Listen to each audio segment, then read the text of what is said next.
Great. So today's session is titled The Journey of a Consultant.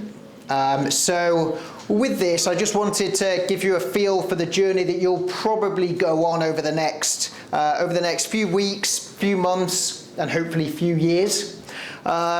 Bit of background on myself, first of all. So I'm Tom. I've been with the company for the past 9 years now. Started on our graduate program when I was young, 21, fresh-faced. Was in Malta for 8 weeks. Progressed to our Abu Dhabi office, where I was in the client services department. Progressed through to advisor, was looking after a large existing client base. Then after year 5, I started building a team. Divya's now part of my team, one of my newest recruits. And now my team has 6 consultants and 6 BDAs, and we're looking to build that. So during that process, I've seen lots of advisors come and go. I've seen some really successful advisors progress through, and I think there's a few things that they've got in common and a bit of a journey that they take. So first of all, just a little bit of feedback from all of you. Put yourself in the client's shoes, or you can think of yourself in advisor shoes. What do you think makes a good advisor? Or what, if you were a client, what traits would you want your advisor to have? Knowledge, integrity. Yeah, had a couple there. Ooh. Great listening skills. Yeah, so. Communication. Listening skills. The first ones were knowledge, integrity. Proactivity as well. Yeah. Proactivity. I think I missed one. Communication was one, right?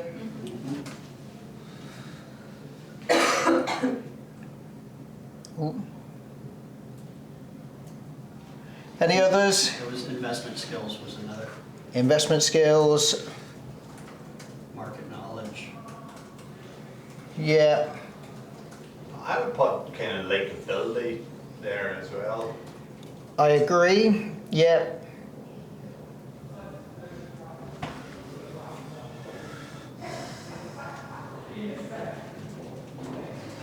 Perfect. That's a good list already. Any others? Integrity, I'll say maybe trustworthy, along those lines. Yeah. I'd go as far as to say as well, like punctuality is probably not the right word, but like if you say you're gonna do something, you know, stick to the self-imposed deadlines that you give yourself, you know. Accountable. Accountability, yeah. Fully agree. So I think punctuality as a separate point as well. I think it is important. I'd be a bit annoyed if my advisor was 5 minutes late to every meeting. Accountability. I mean, I suppose you can put all those kind of things under professionalism, but it's what constitutes professionalism, really, isn't it? Yeah.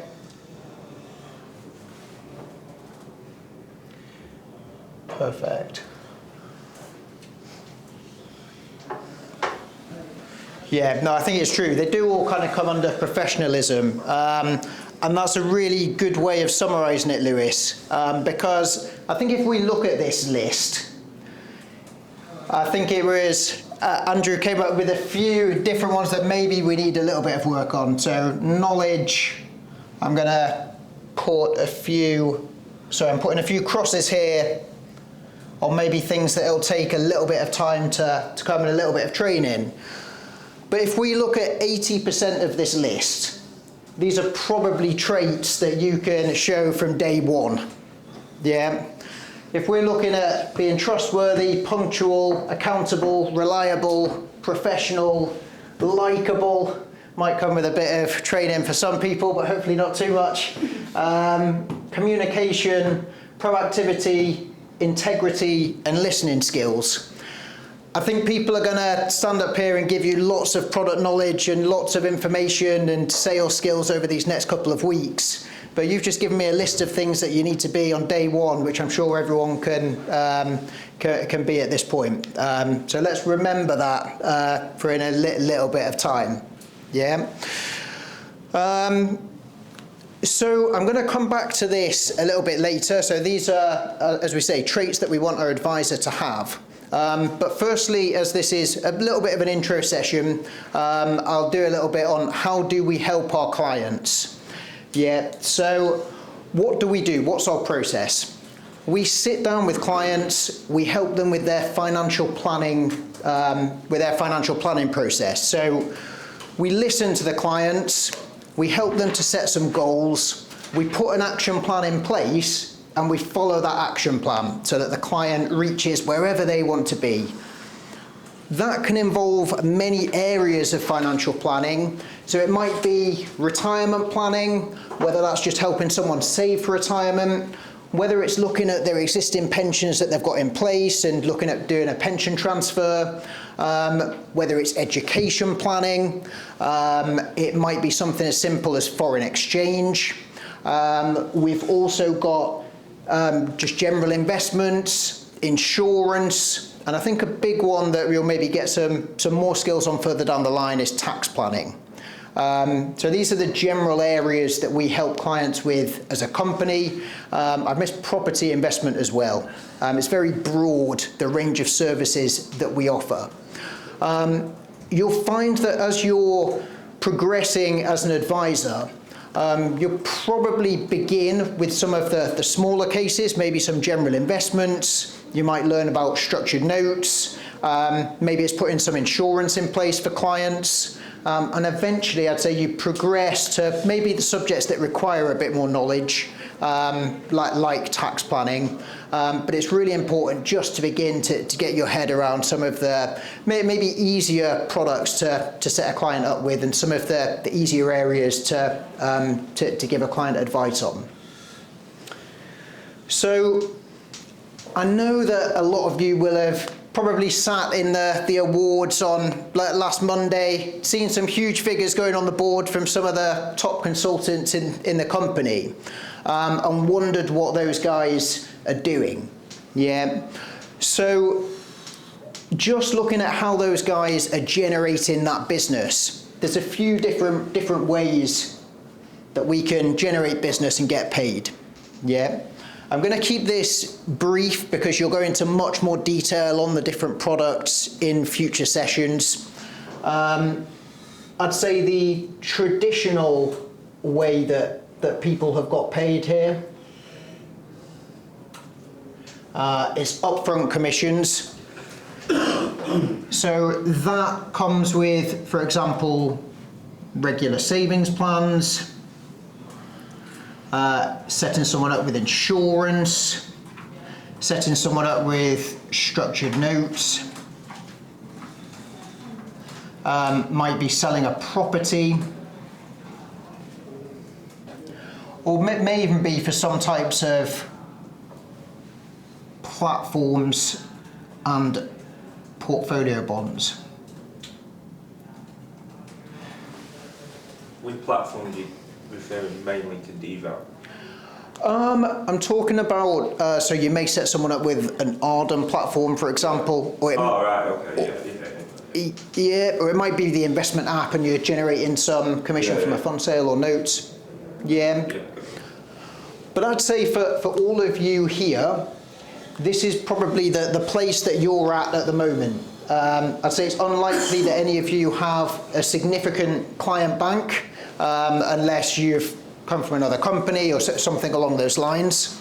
So you need to get yourself up and running, and you'll probably find yourself in this section of the business.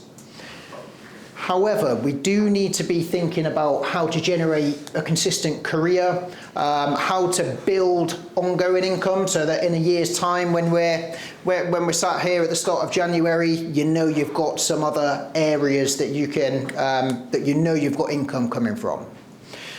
So you'll hear lots of talk on DFM. I'm going to put service fees here.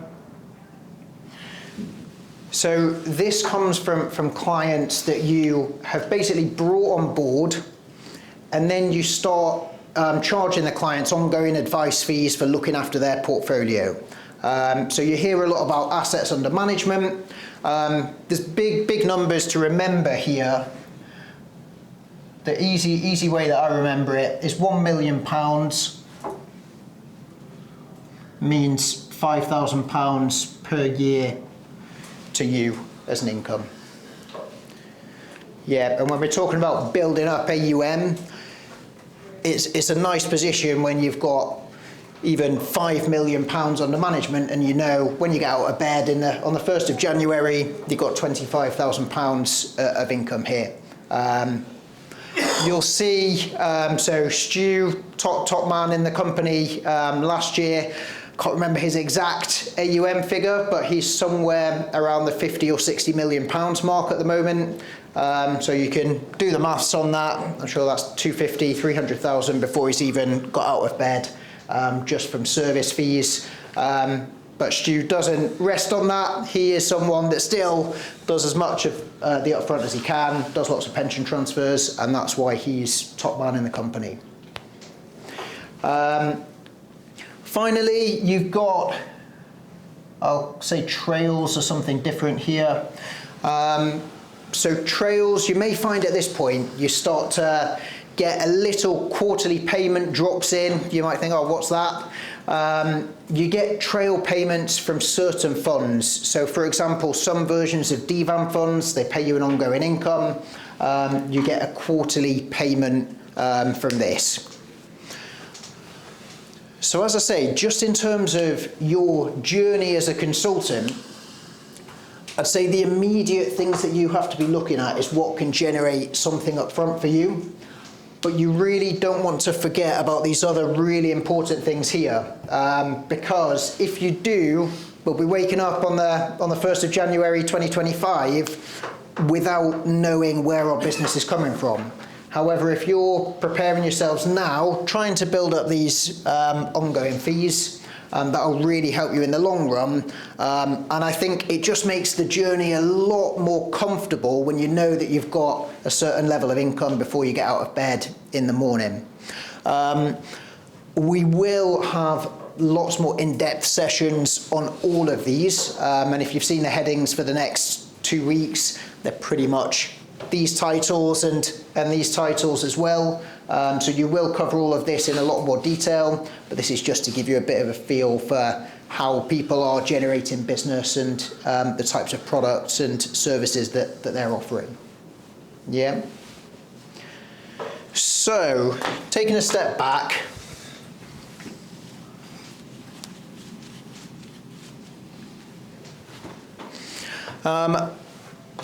it's easy for us to throw a lot of different products and a lot of different services at you, and you probably come in on day one and think, how am I going to do that? How am I going to get to the £300,000 a year level? How am I going to build my business? I think what's really important is that you're just setting yourself little milestones and lots of little achievements that you can do that you know you're building. I still remember now my first business case was a structured note with £6,000 invested, made £120 from it. And again, that just felt like a milestone. It's first piece of business done. And everyone's got to start somewhere, no matter how big or how small the case is. So I've just got examples of milestones here. I guess that most of you won't have a BDA at this point, or maybe some of you just getting BDAs. But a real first milestone will be booking a meeting. Yeah, so I think it's a great first milestone, knowing that you've contacted someone, you've got them to agree for a meeting. Look, that's something that you hadn't done on the first day that you arrived here. So if anyone's done that already, great, tick box checked, you've got your first milestone hit. Second milestone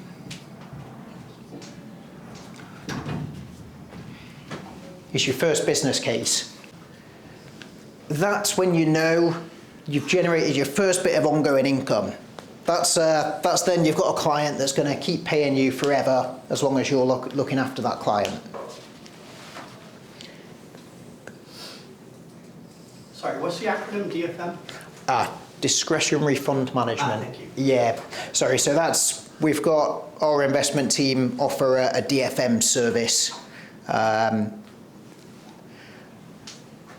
yeah, basically the clients then have full fund management from us. They get some extra bits of service as well, and they pay an ongoing fee for that. Yeah. Okay. Yeah. Then you might have maybe some different products that you want to get ticked off. So you might have done some regular savings plans, set up some platforms, done some notes. You might want to set up a portfolio bond. You might want to do a UK pension transfer. So I'll say a milestone is setting up one of each product. That's a big milestone, isn't it? Yeah, it is, because it's easy. I think in the early days, you do need to focus on what you're good at, and if you find that you're strong in a certain area, continue with it. But it's also really important to try and open that up a bit as well and look at the different products. Because I feel like I know how to do, because I've done it, like you say, I've done a business case for an art down there. I can do a regular, I know those products, but pensions and stuff like that, not touched that at all yet, so it's like, that would be. And I think that's very normal. I remember that, for example, Michael in my team, some of you may know, I remember, I think it was year 2, he hadn't done a portfolio bond at all. He just set his goal at the start of the year, I want to get a piece of lump sum business done, a portfolio bond. They're generally where the larger cases are at. Put his mind to that. He got really good at it. Just started to find his methods that worked for him, and he did a lot of portfolio bonds that year. And of course, once you've done it once, you can just keep doing it, and that's how we keep building. I've got a final milestone here, kind of ties in with the one before, but I think where everyone really wants to get to is setting up the big lump sum products. So with that, I mean, we're doing UK pension transfers, and also portfolio bonds as well. If anyone has been in any of the previous sessions that I've done on portfolio bonds, these are the key. These are the key product for us generating a good, stable career. They're the products that give the client the most benefit with the tax planning that they can offer, and they're the products that also allow you to generate some nice upfront commissions and ongoing income. So I think that if you can get your head around portfolio bonds, I'm not saying do that on week 1, but if you want to continue to build for the long term, I think if you speak to the top guys, what a lot of them are doing, that's the market that they're being. It's the big lump sum business, and it also helps you to build up your assets under management very quickly as well. Can I just ask, is that one of this? Is the holy grail then not to do a pension transfer into a portfolio bond? Yeah, yeah. I mean, of course. If you can get one, of course. Yeah, like of course. I think if you speak to Stu, that's what he would say the holy grail that's is. the holy grail. But I think the nice thing about portfolio bonds is you're not limited to just people who've worked in the UK. No. Yeah. No. So I think portfolio bonds, they have great advantages to Brits, but also Australians, South Africans, Portuguese, for example. So as I say, I don't want to go into depth on portfolio bonds, as that's another session that that's being done over the next couple of weeks. But do really pay attention in that session. I think that's the one that transforms your business over time. But I've also got that as a milestone number 5. Quick one, Mark, just before we move on. So So they work for Australian citizens then? There's no impediment on portfolio bonds for that?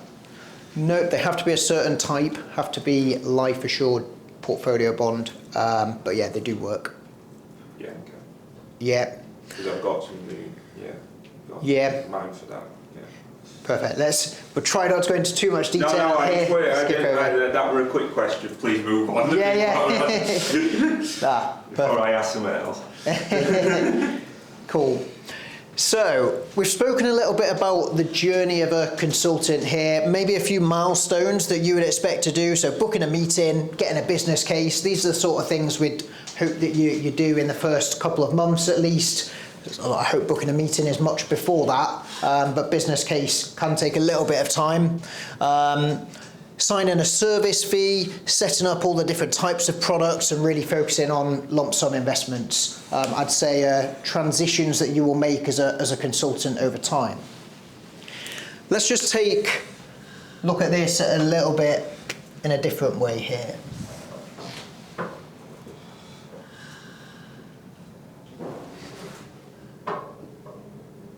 Let's look at the client's journey over time. As we've looked at how a consultant is probably likely to progress. What's the journey of a client? We've mentioned it earlier. So we set some goals and put an action plan in place. Again, you'll go through this in much more detail in your first meeting training, which I believe is one of the trainings over the next couple of days. You're following the action plan, and you're hopefully accumulating wealth.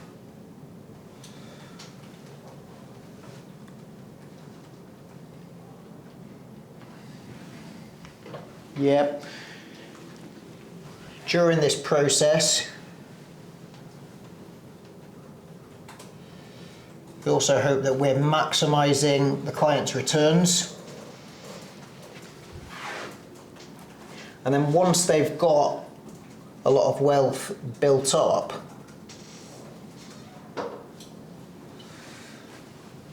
we're likely to look at some tax planning further down the line when they move country.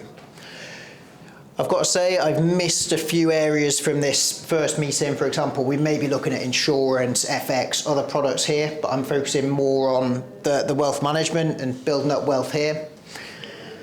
And what you see from this journey is that I've mentioned you go through a process here, maybe setting up some regular savings plans, platforms. The holy grail is the portfolio bonds and tax planning. The client is going to take the same journey as you. You're going to take the same journey as the client. So if you're doing a good job in these first steps, you will naturally progress down your milestones because the client will naturally progress, build their wealth, build assets under management. If you're looking after that money well, they're going to keep building up their wealth with you. And of course, that's going to add to your ongoing income. So I don't want, of course, fantastic if on day one you're sitting down with clients that need this type of planning, but just think of every client that you bring on, you're progressing that client down this line and you're getting closer to your portfolio bonds that you're going to set up for that client to help them with their tax planning. Yeah, so it's a natural process. You'll naturally progress down here as the client goes along their journey of financial planning.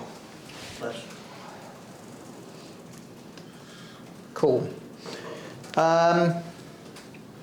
So a couple, as I say, the title of this training is Journey of a Consultant.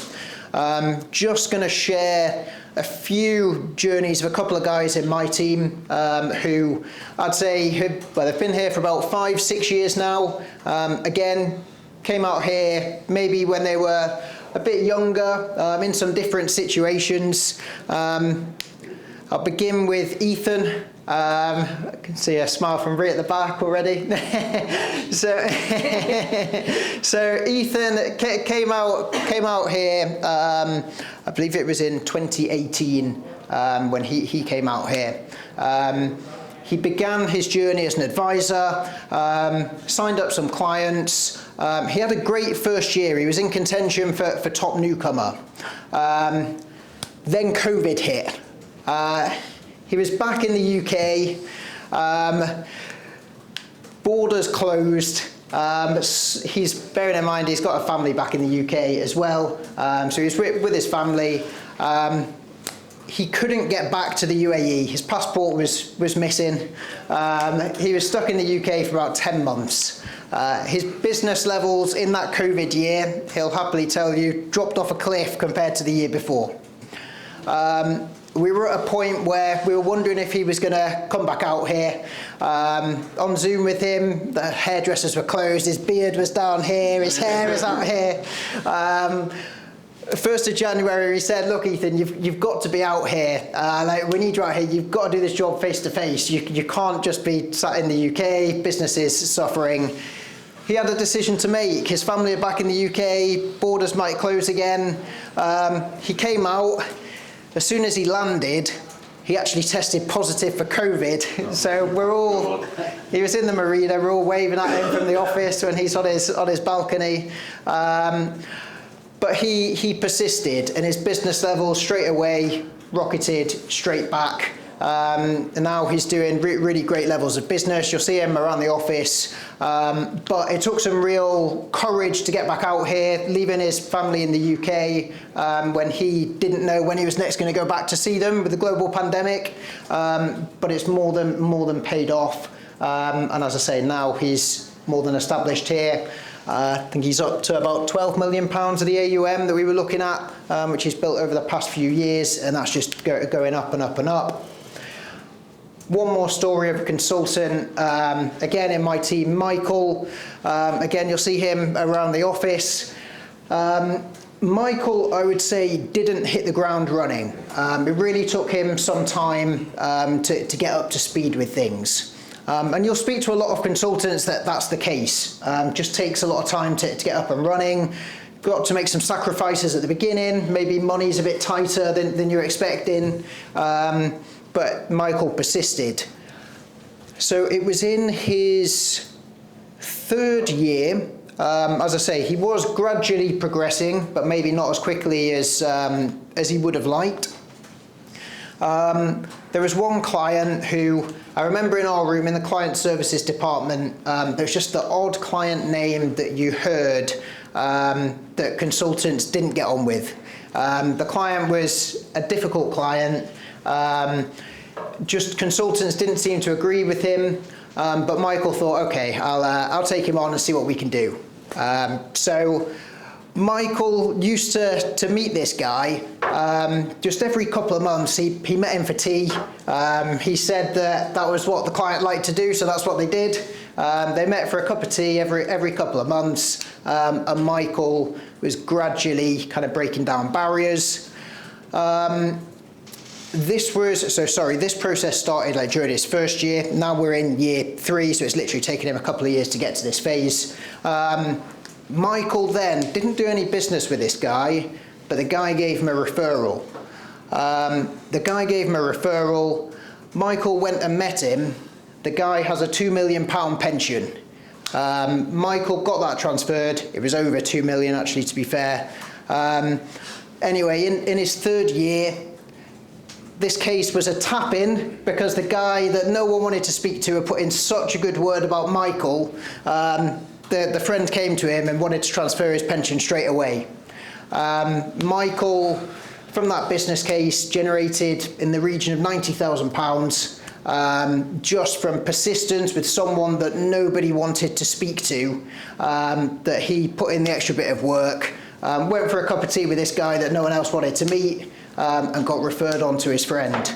And look, you could ask these people, these are genuine stories about guys that have been here, and I think it just shows they've all had tough times that they've had to persist through, because everyone will have it. It's rare that someone comes in, hits the ground running, and get up to speed in week 2. Chances are it's going to take a bit of time, take some persistence, but everyone around the office has been through it and is willing to help. Yeah.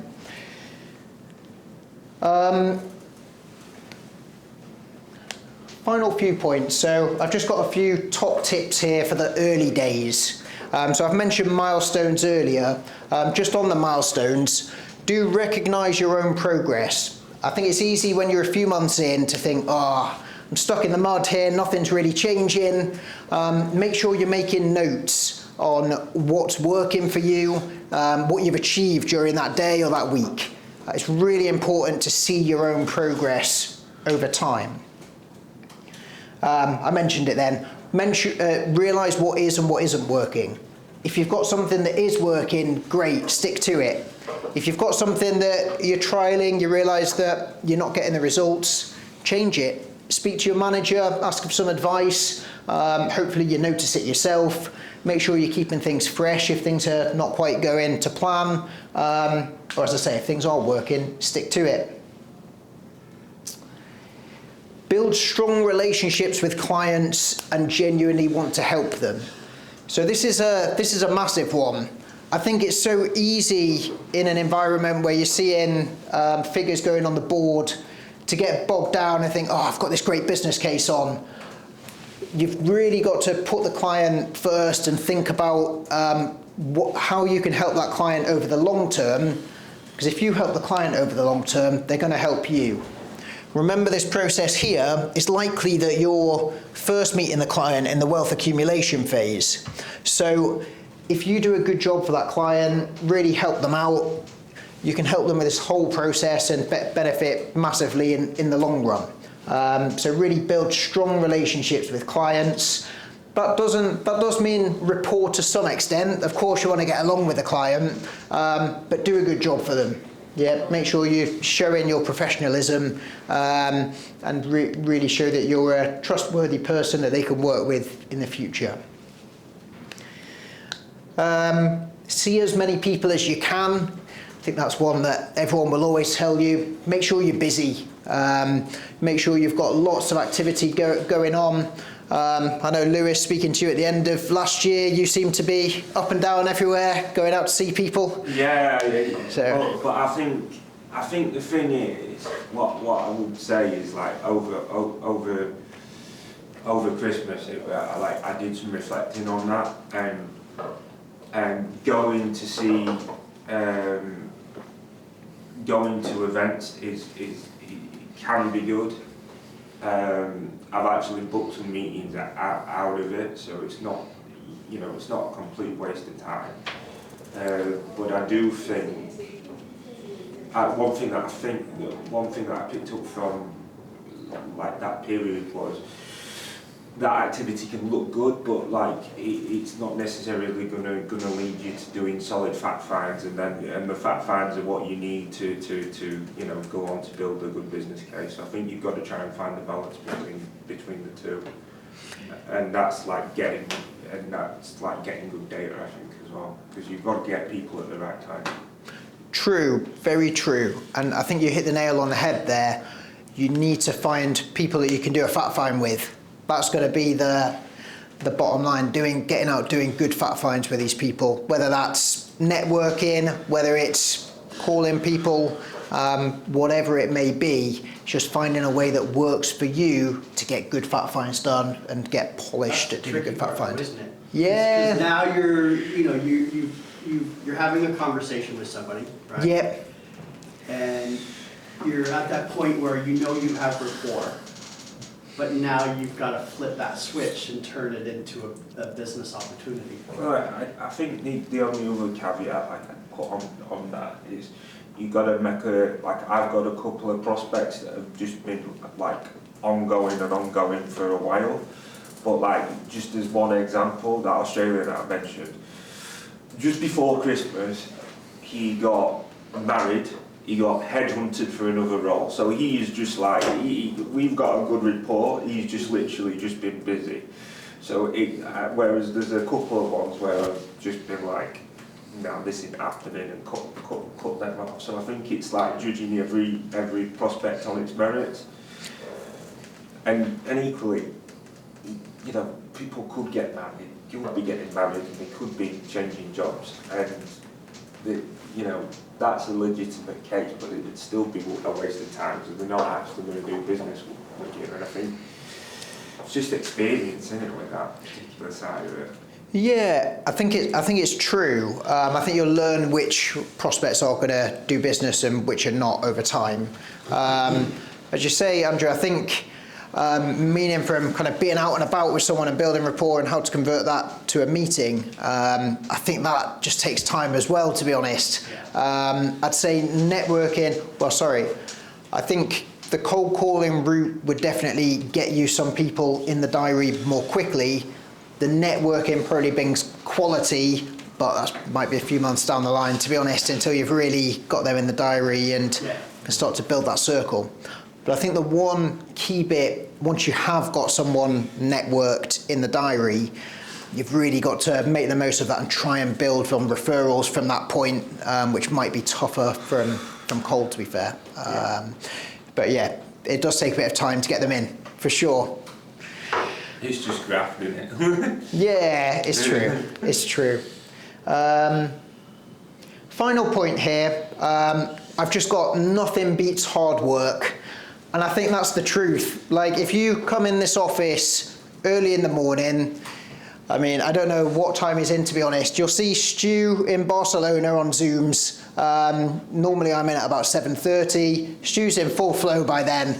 I've even been in at 6:30 before he's still in full flow then. I've got no idea what time he's in, but he's like a machine. If you come in this side of the office, you'll probably see me and Claire in there pretty early. If you go to that side, Reese will 100% be in the office whatever time you come in.